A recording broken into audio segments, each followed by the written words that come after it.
বাজান আমার দিকে তাকান। ইলিয়াসুর রহমান জিহাদি যেখানে জন্ম নিক বাবা, আপনি যেখানে জন্ম নেন, আপনার মা কালো হোক আর ধলা হোক, সব মাই কিন্তু সবার কাছে দামি। কথা ঠিক না বে ঠিক?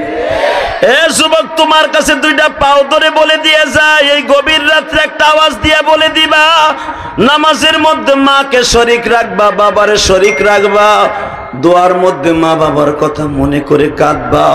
যদি তোমার দোয়ার খাতিরে মা বাবা ভালো থাকে, আল্লাহ তোমার দুনিয়ায় ভালো রাখবে। কথা ঠিক না বে ঠিক? তোমাদের সামনে বাস্তব একটা ঘটনা তুলে ধরিব, তবেই বুঝতে পারবা। রংপুরের ভিতরে একটা ঘটনা দেখছো, কত বছর ঘটিয়ে গেছে। মার কাছে সন্তান নেশার টাকা চাইছে, নাউজুবিল্লাহ বলেন। অনেক যুব সমাজ আছে মা বাবার টাকা নিয়ে নেশা করে, আছে না নাই? আমি আপনাদের কোরআন হাতে নিয়ে বলে গেলাম, এ বাবা, আপনার সন্তান কোথায় কি করে উস্তাদ ভালো বানাবার ক্ষমতা নাই। আপনার সন্তান কোথায় কি করে ভালো বানাবার প্রথম দায়িত্ব আপনার। আপনার সন্তান ভারতের ফ্যান্সি ডিল আসতেছে, কখন কিনা খাইতেছে আপনি নিজেও জানেন না। কথা বলেন না কেন? পুলিশ বলেন, আর্মি বলেন, বিডিআর বলেন, কেউ নাই, কেউ ক্ষমতা নাই আপনার সন্তানকে ভালো করার। ভালো করার মালিক একমাত্র আপনি আর আল্লাহ। মার কাছে নেশার টাকা চাইছে, মা দুঃখিনী বলছে, আমি রোজা করি, নামাজ পড়ি, তোর আমি নেশার টাকা দিতে পারবো না। এই কথা বলতে দেরি আছে, কয়টা আলমারির চাবি দে, না তোরে আলমারির চাবিও দিব না। সন্তান বলে গেছে, পাটগ্রাম থেকে আমি চাকু কিনে নিয়ে এসে তোরে জবাই দিব। বাংলাদেশে মানুষ নামে কিছু পশু আছে না নাই? যেই মেয়েটাকে বাবা আজকে মুনতাহা নাম দেখছেন না, সারা পৃথিবী কাঁদতেছে এই মেয়েটার জন্য। মেয়েটা ফেসবুকে আমি দেখে আজকে ইশারে আপনাকে এই ওয়াজে ওঠার আগে মেয়েটার চেহারা আমার দেখাইলো, আমার ড্রাইভার, বিশ্বাস করেন বুকের মধ্যে অনেক কষ্ট লাগছে। যে ডাইনি মহিলা এই মেয়েটাকে হত্যা করেছে, ওর বিচার আল্লাহর আদালতে দিয়ে গেলাম। ওর বিচার বাংলার জমিনে হোক, আপনারা চান না? আল্লাহু আকবার জোরে বলেন তো দেখি। এই মহিলারও ফাঁসি হোক আমরা চাই, আপনারা চান না? জিনাইগাতির মানুষ, প্রত্যেকটা মানুষ চাই যেই মুনতাহাকে যেইভাবে মারছে, ওর বিচার বাংলার জমিনে হোক। বলেন আমিন। আরো জোরে বলেন আমিন। ঠিক বাংলাদেশে কিছু মানুষরূপী পশু আছে, এই ছাত্র সমাজদেরকে পাখির মতো যারা গুলি করে মারছে, এগুলারে মানুষের কথা নেবেন আপনি? এই মুসলমানের পোলা, টাকা নাই দিকে হঠাৎ করে যখন বললেন আমি পাটগ্রাম থেকে চাকু কিনে নিয়ে আসি, তোর জবাই দেব, এই কথা বলতে দেরি আছে। মা বলে, আমার বিশ্বাস আছে তুই আমারে জবাই দিতে পারবি না, মাইকেলা আজকে গলাটা শেষ করে দিলা তুমি। যখন এই কথা বলছে, তোরে ইশারের পরে আইয়া জবাই দিমু, মা বলে, আমার বিশ্বাস, এই কোরআন বুকে নিয়ে বলছি তুই আমার জবাই দিতে পারবি না, কারণ তোরে খুব আদর করে আমি বানাচ্ছি, আদর করে পেলেছি, স্কুলে পড়াইছি, তুই বন্ধু বান্ধবের ধোকায় পড়ে তুই নিশাখোর হয়ে গেছ। এটা আমি মায়ের দোষ না, তবে একটা কথা বলি রে বাবা, বেশি বাড়াবাড়ি করিস না, আল্লাহ একজন আছে। কথা কন। যখন এই কথা বলছে দেখবেন নিশাখোরের কাছে আল্লাহ রসুল কিচ্ছু নাই, ঠিক না বেঠিক? যেগুলো নিশাখোর ওগুলো আল্লাহরও মানে না, নবীরও মানে না, মা বাপরে তো মানেই না। মুরব্বীকে সামনে গাঞ্জার পোটলা বানায় বানায় হে বেচে, আবার খায়ও, ইয়াবাও খায়, আবার ইয়াবা বেচেও। এমন আল্লাহর ওলি আছে না নাই? যখন এই কথা বলছে তুই আমার জবাই দিতে পারবি না, আমি কোরআন শরীফ পড়ি, নামাজ পড়ি, রোজা রাখি, আমি যত কিছুই হোক, আমি তোর মা, তুই আমার জবাই দিতে পারবি না। দুপুরে বলতেছে আর মা খাবার দিতেছে, ওই আমি তোরে আজকে জবাই দিমু, তুই আমার টাকা দিলি, টাকা। নাউজুবিল্লাহ বলেন না? যুবক, আমি তোর পাও দুটো ধরছি, জীবনে একটা জিনিসের সাথে কখনো দুশ্মনী করিস না, সেটা হলো মা আর বাবা। কথা ঠিক না বে ঠিক? জোরে বলো, আরো জোরে। মাত্র 5টা মিনিট আমার দিক তাকায় থাকবা। যখন বলছে আমার জবাই দিতে পারবি না, পারবো না, ঠিক আছে, রাত 11টার সময় দেখে মা যায় নামাজের উপরে ঘুমায়। প্রথম সেই মায়ের পাও দুটা বাঁধছে, নাউজুবিল্লাহ জোরে বলো। মায়ের পাও দুটা বাইন দেয়, এরপরে হাত দুটা বাঁধছে। তোমরা দেখেছো সারা দুনিয়া যে পুলিশ তাকে অ্যারেস্ট করেছিল, আনসার আলী নাম, ওই পুলিশ সাহেব বলতেছিল তদন্ত ওসি, তুই তোর মায়ের জবাই দিলি কেমনে বলতো আমারে। তখন তার মার কাছে স্টেটমেন্ট দিচ্ছে এইভাবে, স্যার আমার ডাক নাম আনোয়ার, কাগজপত্রে লেখা আনসার আলী, ডাক নাম আনোয়ার, আপনি তো আনসার তদন্ত ওসি। একটা কথা বলে যাই স্যার, আমি যখন আমার মায়ের জবাই দিই তখন আমি মানুষ ছিলাম, আনোয়ার ছিলাম না, আমি জানোয়ার হয়ে গেছিলাম। পুলিশ জিজ্ঞেস করে, শোন তুইও মানুষ আমিও মানুষ, সত্য কথা বলবি, সারা দুনিয়ার যুবকরা দেখবে আর তোর কাছ থেকে শিখবে যে মার জবাই দিলে তার বিচার কি হয়, কেমনে, কোন প্রসেসে, কোন জায়গায় তোর মনটারে নিয়ে তোর মার গলার মধ্যে চাকুটা দিলি। কলিজার টুকরা, আমার কলিজার টুকরা ভাইরা, আমি জানি তোমার মা কে কোন জায়গায় বসে আছে আমি জানি না।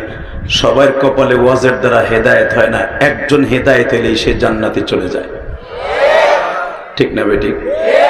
জোরে বলো। স্যার আমি যখন রাত 11টার সময় এসে দেখলাম আমার মা জায়নামাজের উপরে ঘুমিয়ে আছে। আমি পাটগ্রাম বর্ডার থেকে 2টা ইয়াবা খাইয়া বাসায় আসছি, আমার মাথার মধ্যে কোনো কিছু ক্যাচ করে নাই স্যার। আমার মাথার মধ্যে শুধু একটাই আওয়াজ আসছে, আমি আমার মায়ের জবাই দিব। আমি আমার মায়ের পাও 2টা বেঁধেছি, হাত 2টা বেঁধেছি, বুকের উপরে বসছি স্যার।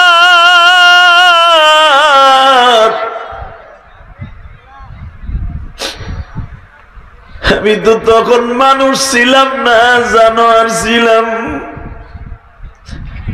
তদন্ত ওসি আনসার আলী সাহেব বলে, কেমনে কোন প্রসেসে কোন কায়দায় মায়ের গলার মধ্যে চাকুটা দিলি একটু ভালো করে বল। আমিও তো মায়ের পাগল।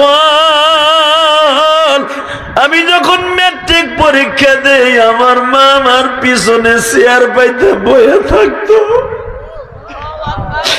আমি যখন পুলিশের ইন্টারভিউ দিতে আসি আমার জনম দুঃখিনী মা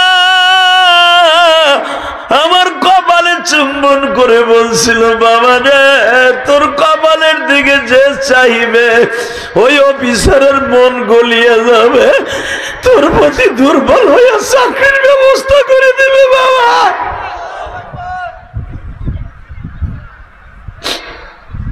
আমি সেই মায়ের সন্তান। বল বল ভাই বল, বল আনোয়ার কেমনে মার বুকের মধ্যে চাকু দিলি? স্যার আমার মাথা ঠিক ছিল না স্যার। কি করলি? প্রথম মারে যখন বলি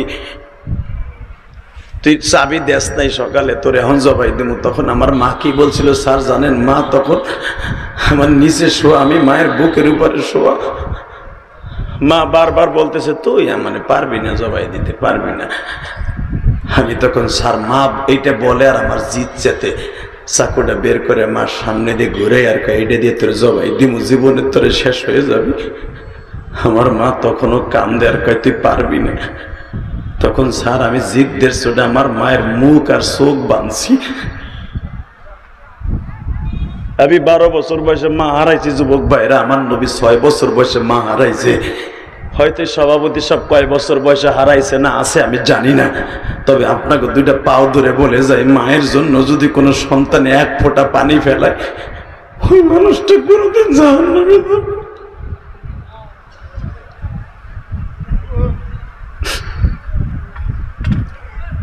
তদন্ত আনসার আলী বলে ভালো করে বল, তোর দ্বারা যুবকরা শিখবে। বলতেছে স্যার আমি যখন বারবার মার কাছে বলি মা তখন ভরসা দিয়েই বলে তুই আমারে মারতে পারবি না। তখন মার চোখ 2টা যখন বান্ধি, মার কাপড়ের আসল দিয়েই বান্ধি, মা মনে করছে অভিনয় করে, কর কর সকালে চাবি দি মনে। হঠাৎ করে আমার মার চোখ 2টা বাঁধতে ফেললাম, তখন তোর মা কিছু দেখে না। তখন আমার মা বুঝে ফেলছে আমি আমার মায়ের গলার মধ্যে চাকু দিয়ে পোজ দিব। তখন মা আমারে বলে আনোয়ার রে আমি জানি তুই আমারে মাইরে ফেলবি, কিন্তু মারার আগে আমার একটা অনুরোধ শোন। কি? তুই আমার চোখের বান্ধনটা ছেড়ে দে। কেন কেন কেন? বাজান রে তুই আমার কলিজার টুকরা একটা মাত্র ছেলে, আমি মরার আগে তোর চেহারাটা পরাণ খুলে দেখে যাই। এ শেরপুর সিনাই গাতির বাইনা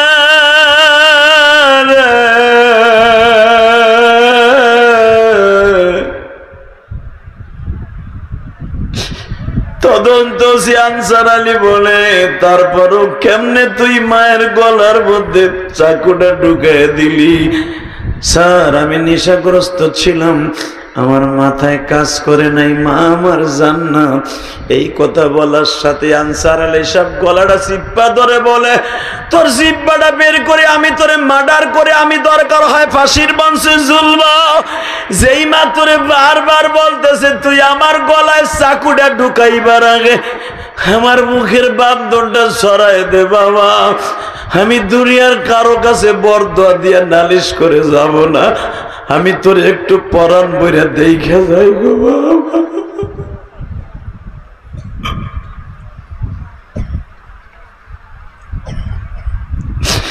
যেই মহিলাই মুমতাহাকে বাবা গলা টিপ্পা হত্যা করলো, আমি দেখলাম ওই মহিলা প্রায় 60 বছর বয়স। ওই মহিলা কেমনে পারলো ওই ছোট্ট নাবালেক জান্নাতের ফুলের মতো একটা মেয়ে মুমতাহারে বাবা গলা টিপ্পা হত্যা করে পাশের কুয়ার মধ্যে বাবা কাদার মধ্যে খুশে রাখছে।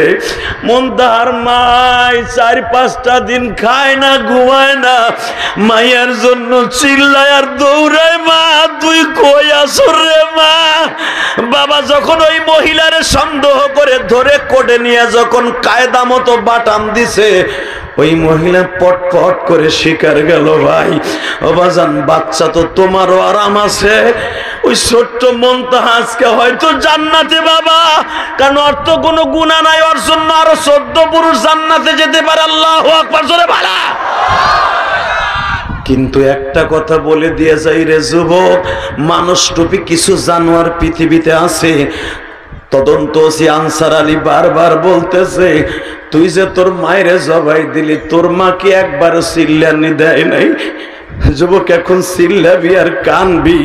বলে স্যার আমি যখন আমার মায়ের গলার মধ্যে চাকু দিয়া পোষ দেই, আমার মা বারবার কাঁদে আর বলে আল্লাহ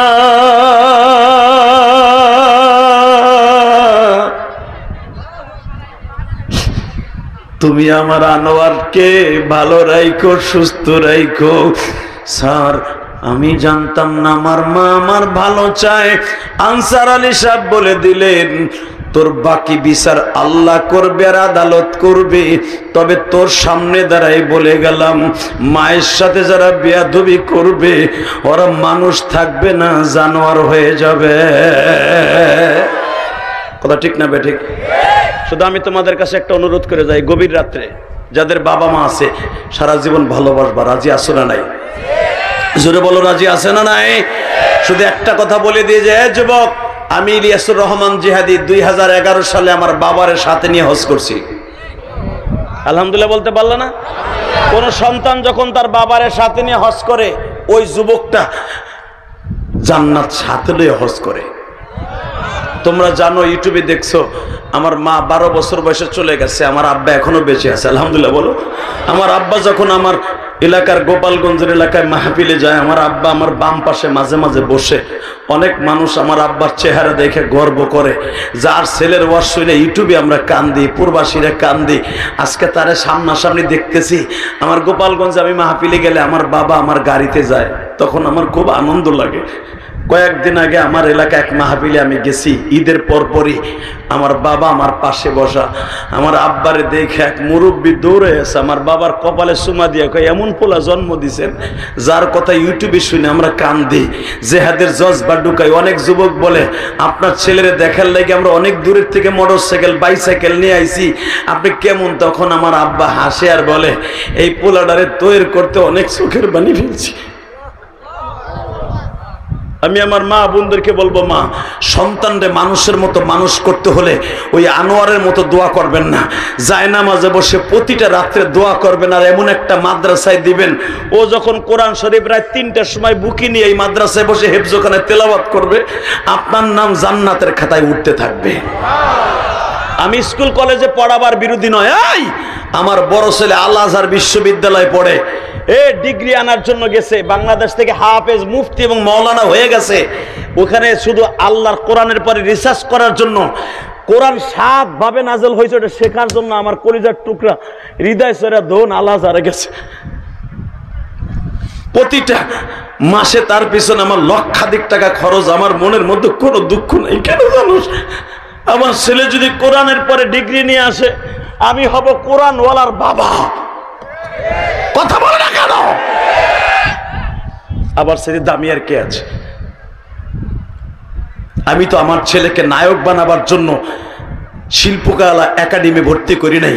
আমার ছেলেকে গায়ক বানাবার জন্য আমি হারমোনিয়াম তবলা কিনে দেই নাই। আমার ছেলেকে ডিস্কো ড্যান্সার বানাবার জন্য আমি হারমোনিয়াম গিটার কিনে দেই নাই। আমার ছেলের হাতে তুলে দিয়েছি আমার মাবুদের কোরআন, রসুলের হাদিস। আমার সাথে গর্বিত বাবা আর কি আছে? আমি আপনাদের দুটা পাও ধরে বলবো, যারা এখানে বসে আছেন অতিথিবৃন্দ, এমন একটা মাদ্রাসা করেন জীবনে, যেই স্যার এই মাদ্রাসাটা করছে উনি একজন জেনারেল শিক্ষিত, তাই না? হ্যাঁ, ওনার হাতে হাজার হাজার ছেলে জন্ম নিয়েছে, জেনারেল শিক্ষিত, কিন্তু উনি স্কুল না করে উনি মাদ্রাসা কেন করছে? ওনার মাথার ভিতরে ঢুকছে, আমি একজন জেনারেল শিক্ষিত হয়ে দেখেছি এই এলেম আমি শিখছি জ্ঞান অর্জন করার জন্য, আর জান্নাতের জ্ঞান অর্জন করার জন্য মাদ্রাসা লাগবে। কথা বলেন না কেন? এই যে আল্লাহর বান্দা তার মাইক্রোফোন হাতে নিয়ে, যদিও দেখেন সে আমাদের মাইন্ডের নয়, যে অনেক জ্ঞানের অধিকারী, অবশ্যই তার হাতে অনেক ছাত্র, অনেক শিক্ষক জন্ম নিচ্ছে, কিন্তু কোরআনের শিক্ষক কয়জন জন্ম নিচ্ছে?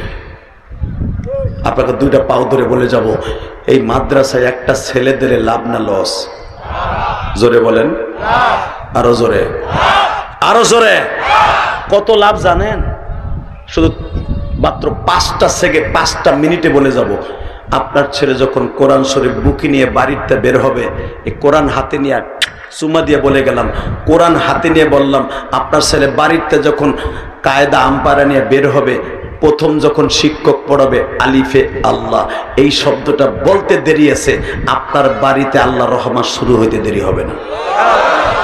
আপনার ছেলেকে যখন বলবে বাতে বিসমিল্লাহ, বিসমিল্লাহ বলতে দেরি আছে, আপনার জন্য জান্নাতের দরজা খুলতে দেরি হবে না।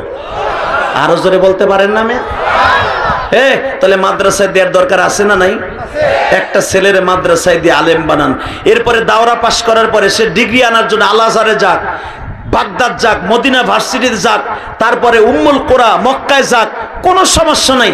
আপনার ছেলের ব্রেন ভালো হলে, যেরকম আমার আমি গুনাহগারের সন্তান, সে আরবিতে প্রথম মাহের হইয়া তার হাতের লেখা এমন করছে যে মিশর আল আজহার বিশ্ববিদ্যালয়ের প্রিন্সিপাল ভাইস চ্যান্সেলর যিনি আছেন, ওর হাতের লেখা দেখাই এক চান্সে ভর্তি করে নিছে। সে তো কওমি মাদ্রাসার ছাত্র, এই মুসলমানের পোলা, এমন হাতের লেখা দিছে, সে হাতের লেখা দেখে বলে আর বাংলাদেশের পোলাপন এমন হাতের লেখা লিখতে পারে আরবিতে। আলহামদুলিল্লাহ বলতে পারলেন না? এই যে স্যারে বললো যে এইখানে এমন এমন হাতের লেখার ছাত্র আছে যাদের দেখলে ভাল লাগে। কথা বলেন না কেন? তাহলে মাদ্রাসায় দেওয়ার দরকার আছে না নাই? আপনার একটা ছেলের কোরআনের হাফেজ বানাইয়া স্কুল কলেজে পড়ান, অন্তত তার জীবনে সবচেয়ে দামি হবে 5 ওয়াক্ত নামাজ পড়তে যেই মেডিসিনটা দরকার, 5টা সূরা না হোক 50টা সূরা সে মুখস্থ করবে, নামাজটা সহি শুদ্ধ হবে। আলহামদুলিল্লাহ বলতে পারলেন না? এই জন্যই আলেম হওয়ার দরকার আছে না নাই? আলেম হয়ে আপনি ডিগ্রি আনার জন্য বিসিএস ক্যাডার হন, মাস্টার্স পাস করেন, আপনি ভালো ভালো শিক্ষিত স্কুল কলেজে যান, এই যে দেখবেন সমন্বয়কদের মধ্যে এমন এমন ছেলেরা আছে, তাকে কোরআন তেলাওয়াত শুনলে মনে হয় এরা ইমামতি করতে পারে। দেখেন অনেক ছেলেদের কোরআন তেলাওয়াত অনেক সহি, কারণ তারা মাদ্রাসায় পড়ছে তাদের শুরু জীবন। তাহলে একটা ছেলের মাদ্রাসায় পড়াবার দরকার আছে না নাই? বলেন তো কে কে একটা ছেলের মাদ্রাসায় দিবেন? ছেলে এখন বড় নাই, নাতিরই দেবেন। বুড়া হাত উঠান না, নাতিটারে মাদ্রাসায় দিয়ে যাবেন। বইয়া বইয়া খালি গিবাত করেন, শেকায়াত করেন, নাতিটারে সকাল বিকাল 2 বেলা মাদ্রাসায় লইয়া আইবেন। যে ব্যক্তি নাতিটারে লইয়া মাদ্রাসায় আসবেন, আমি কোরআনে হাত রেখে বললাম, আপনি প্রতিটা কদমে কদমে হাজার হাজার নেকি পাবেন। অনেক মহিলা আছে কিন্ডার গার্ডেনে ছেলেরে লয়ে যায়, মহিলা গল্প করে একসার, আর 3 মহিলা মিলে গল্প করে, পোলাটা ওখানে বইয়া ডিব্বা মারে। কথা কর না কেন? মা ওখানে লইয়া আড্ডা মারে, পোলা ওখানে বসে ডিব্বা মারে। জীবনে কি হবে কি হবে না হবে আল্লাহই ভালো জানে। তবে মনে রাখতে হবে, মাদ্রাসায় দিলে কিছু হোক বা না হোক, আলিফে যে আল্লাহ বলছিল জান্নাত লেখা হয়ে গেছে। তাহলে এই মাদ্রাসার প্রতি লক্ষ্য রাখার দরকার আছে না নাই? কে কে রাখবেন দেখে আল্লাহকে হাত উঁচু করে দেখান তো। লিল্লাহে তাকবীর। আল্লাহ এই হাতগুলো কবুল করেন। এবার আমার সাথে বলেন আলহামদুলিল্লাহ। লিল্লাহে তাকবীর। মোনাজাত না করে কেউ যাবেন না। কে কে তাকিয়ে আছে রাজি আছেন? আল্লাহকে হাত তুলে দেখান। যারা আমার সাথে মোনাজাত করে যাবেন আল্লাহ যেন তাদের সবাইকে জান্নাতের একটা আলা মুকাম দান করে। জোরে করে আমিন।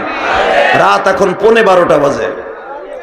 এই 2.5 ঘন্টা মেহনত করার পিছনে একটা মাত্র আওয়াজ দিবেন, যতদিন বাঁচবো 5 ওয়াক্ত নামাজ পড়বো। নামান হাত। যতদিন বাঁচবো মা বাবার খেদমত করব ইনশাআল্লাহ। ইনশা আমার বাবা এই তালবেলি মে হে বেড়ায় ওনে বহ তোরে মুসলমানি দিছে লুঙ্গি উসেরা দৌড় দিলি কে? 2টা মিনিট আমার দিক তাকায় থাকবেন। আমার বাবা আমার মাদ্রাসায় পড়ায় লাভ করছে না লস করছে? দুনিয়ায় কি সুখের দরকার, দুনিয়ায় কত কোয়ালিটির সুখের দরকার আল্লাহ আলেম উলামারে দিছে। আপনি কল্পনাও করতে পারবেন না। খাওয়ানোর দিক দিয়ে আলেমরা কত আফারে আছে, সম্মানের দিক দিয়ে আল্লাহ কত আফারে রেখেছে। যদি কইবেন এই যে আলেমগো মাঝে মাঝে আওয়ামী লীগ সরকার ধরে যে গরম ডিম দিছে তাহলে আর আকাম করছে না। কোন একটা আলেম অপরাধ করে জেলখানায় যায় নাই। নবীরাও জেলখানায় গেছে, ওই হিসাবে আলেমরাও জেলখানায় গেছে। এখন তারা জেলখানার থেকে বেরোইয়া এমন বুজুর্গ হইছে, তারা একটা সম্মেলনে গেলে লক্ষ লক্ষ মানুষের জমায়েত হয়ে যায়। সম্মান আগের থেকে বাড়ছে না কমছে? মামুনুল হক জেল খাইটা 3 বছর, আমির হামজা জেল খাইটা ডিমান্ড বাড়ছে না কমছে? আল্লাহ যারা আসতে কয়েক বাড়ি করছি ওরে লুলা বানায় হালাবা। আলেমদের পক্ষে একটা রায় চাইছি, আলেমরা জেল খাইটার দাম বাড়ছে না কমছে? জোরে বাড়ছে না? মনে রাখবা। আবার অনেক নেতারাও জেল খেটে বেরিয়েছে, হ্যাগো ডিমান্ডও বাড়ছে। দেখবা আগে পদ ছিল একটা, এখন হয়েছে 10টা। বোঝা গেল তাহলে জেলখানায় গেলে কিছু কিছু মানুষ আছে তাদের ডিমান্ড বাড়ে, ঠিক না? তাহলে মনে রাখতে হবে আলেম হইলে লাভ না লস? আলহামদুলিল্লাহ বলেন। আমি আপনাদের খেদমত আরজ করতে চাই, আমিও 2টা মাদ্রাসার প্রিন্সিপাল। ঢাকার বুকে একটা মসজিদ করছি 4 কোটি টাকা খরচ করে। এই মসজিদটা করার পিছনে আমার একটা মাত্র ওসিয়ত ছিল। আমার জনম দুঃখিনী মা আমার 12 বছর বয়সে বলছিল, ইলিয়াস রে যদি কোনোদিন টাকার মালিক হস একটা মসজিদ বানাইস। আমি আমার মায়ের ওসিয়ত পালন করতে যাইয়া মসজিদটা তৈরি করছি ঢাকা কেরানীগঞ্জ। দেখে আসবেন এ কলিজার ভাইরা আমার, হয়তো অনেকে ফেসবুক ইউটিউবে দেখতে পারেন। ও বাবা, এই মসজিদটা করতে যাইয়া আমি কাউকে কোনোদিনও বলি নাই আমার মসজিদে 5,000, 10,000, 10 লাখ, 1 লাখ টাকা দেন। তবে আমার পাগল ভাইরা প্রতিদিন ওয়াজের ভিতরে আমার মসজিদে মোসাবাই যে টাকা দেয়, এই টাকা দিয়েও আমি মসজিদে খরচ করি। এবং আমার সবচেয়ে বেশি খরচ করি আমার ওয়াজের টাকাগুলো যা হাদিয়া পাই আমি এইটা দিয়ে মসজিদ বানাই। আমি 4 কোটি টাকা খরচ করছি আমার বাপের খেত বেচা না, আমি রাত্রের ইনকামের টাকা দিয়ে আমি আল্লাহর ঘর করছি। তার পিছনে একটা মাত্র কারণ, আমার মায়ের ওসিয়ত ছিল, ইলিয়াস যদি কোনোদিন টাকার মালিক হস মসজিদ বানাইছি আমার মাকে যেন আল্লাহ মাফ করে দেয়। এই স্যার যে মাদ্রাসা করছে তার মাকে যেন মাফ করে দেয়। যতগুলো সন্তান এখানে পড়বে, একটা সন্তান যদি ওলি হয়, ইমাম আবু হানিফার মতো হয়, শাইখুল ইসলাম আহমদ শবীর মতো হয়, জুনাইদ বাবুনাগরীর মতো হয়, আল্লামা আজিজুল হকের মতো হয়, মনে রাখতে হবে একটা ছেলের ছেলে এই জায়গা যিনি দিছেন, যার বাড়িতে করছে ওই বাড়িওয়ালাও মাপ পাবে, সাথে সাথে যে মাদ্রাসা প্রতিষ্ঠা করছে সেও জান্নাতে যাবে। আল্লাহ যেন সবাইকে কবুল করে, জোর করে আমিন। এর সাথে যারা সহযোগিতা করবে তারাও জান্নাতে যাবে। আমি কোরআনে হাত রেখে বলে গেলাম, অতএব এই মাদ্রাসাগুলোর সহযোগিতা করার দরকার আছে না নাই? একটা পাগল লাভ দিয়ে দাঁড়ায় বলতে পারবেন হুজুর মোনাজাত করবেন, আর 4-5 মিনিট পরে আপনার কাছে বন্ধুত্ব করার জন্য আপনি যদি কোটি কোটি টাকা খরচ করে মসজিদ বানাইতে পারেন, আমার মায়ের কবরটা জান্নাতের টুকরা বানাবার জন্য, আপনি বলছেন এই মাদ্রাসায় অনেক ছেলে গরিব আছে, এতিম আছে, আমি আমার মায়ের জন্য, বাবার জন্য একটা যুবক লাভ দিয়ে দাঁড়ায় বলবা তুমি আমার লাগে ওয়াদা দিচ্ছ মোনাজাত না করে যাইবা না, যদি মোনাজাত করে যাও তুমি পরীক্ষায় ভালো রেজাল্ট করবা। চাকরির জন্য কাউরে ধন্না ধরতে হবে না, আল্লাহ তো আপনার এবং তোমার সন্তানকে চাকরির ব্যবস্থা করে দিবে। 30টা সেকেন্ড একটা ছেড়ে বলতে পারবেন হুজুর আমার মায়ের জন্য বাবার জন্য এই এতিমখানা মাদ্রাসায় এই কওমি মাদ্রাসায় আমি 10,000 টাকা দেব। কে আছে বলেন তো? আমি 10,000 টাকা দেব না, আপনার কাছে 10,000 নিব না। আমি সর্বপ্রথম বলবো সভাপতি সাহেবকে, আপনাকে অনেক দিয়েছেন, অনেক সম্মানের অধিকার, আপনি 50,000 টাকা দিবেন। আপনি 1 বছর বইয়ে দেন, 5,000 10,000 করে মাঝে মাঝে আইবেন আর দিবেন। আমি মুসাবির বলে গেলাম, কিয়ামতের মাঠে আপনার সাথে আমার দেখা হবে। আর জীবনে এই মাদ্রাসা আসি বা না আসি, কিয়ামতের মাঠে আপনার সাথে দেখা হবে। কারণ আমি মুসাবির বলে গেলাম, সব দিনের দান আল্লাহ কবুল করে না। আমি মুসাবির বলে গেলাম, বাংলাদেশের এমন কোনো প্রতিষ্ঠান নাই, এমন কোনো জেলা নাই যে মাদ্রাসাগুলি দানের দ্বারা চলে না। আর আমি যতগুলো মাদ্রাসায় গেছি আমি দেখেছি, যারাই আল্লাহ রাস্তায় দান করছে তাদের ধন আরো বাড়ছে। খালি কোন একবার লিল্লাহি তাকবীর। আল্লাহ সভাপতি 50,000 দিছে, তারে 50 কোটি টাকা দিও। আমি নাচতে গেলে ডিব্বা পাইবা, ডিব্বা। তোমাকে মাইকও যেমন, তোমাকে আওয়াজও হেমন। আওয়াজ দিতে হবে। সভাপতি 50,000, তার টাকা কবুল হোক, তার মা বাবাকে কবুল করুক, তার সন্তানকে আমার চাইতে বড় হক্কানি, আলেমা, আবেদা, সালেহা, নেককার বানায় দিক। মাদ্রাসা পড়লেই তারা আবেদ হয় তা না, কলেজে বইরাও আবেদ হয়। কথা বলে না কেন? আল্লাহ কখন কার ডাক কবুল হবে জানি না। এই যে লোকটা দেখেন মাদ্রাসায় পড়ে নাই, সভাপতি সাহেব, সে দান করছে না, তার দিনের বুঝ আছে বিদায় দান করছে। যদি অন্য কোন সভাপতি এলে হে 22 মাসের মতো গেলে মোরা অনেক জায়গা আছে হুজুর, খালি হেনে দিয়ে যাও, একবার সে বলে নাই, সে বলছে জান দিলাম। আলহামদুলিল্লাহ, এর চাইতে বড় দান আর হতে পারে না। লিল্লাহি তাকবীর। এ ভাই, তুই যাইস না, তুই ওইখান থেকে একটু আগাইছ না, আর একটা গুতা দিলি বাইরে যাওয়া না, যাইও না, তুমি ভালো ছেলে। আলহামদুলিল্লাহ বলেন। 30টা সেকেন্ডে আর একটা লোক লাগবে। হুজুর আমার মায়ের জন্য বাবার জন্য দরকার হয় 1 বছর সময় লাগাইয়া 50,000 টাকা দেব।